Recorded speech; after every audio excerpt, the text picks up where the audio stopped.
napanood nyo guys yung real IG post ni Miss Rian Ramos. Sa kanyang video ay ang audio ginamit niya yung sinabi ni BP Sara, yung expression niya na shiminit, no? Yung shiminit na yan nauso na yan sa social media, yung word na yan. At yan yung ginamit na audio sa kanyang reels ni Miss Rian.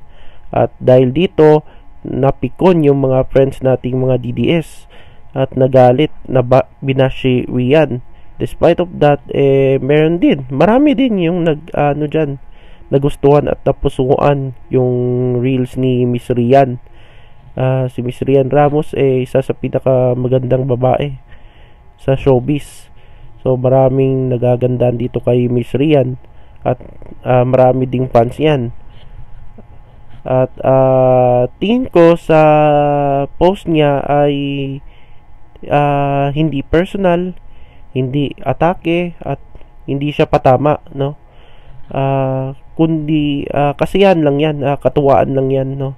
Kagaya lang yung yung demure and mindful ni yung sinabi ni yung post na demure and mindful ni Senrisa, no? At saka yung sinabi ni Alice Go na lumaki ako sa farm. Maraming artista ang sumasakay dyan. At yung post niya ay ganit, maraming nakikisakay, no, mga celebrities. At makita nyo naman sa mga post nila sa Instagram, sa Facebook, sa Twitter or X. Tingin ko hindi siya patama, no? Kaya yung mga friends nating DDS ay wag niyo naman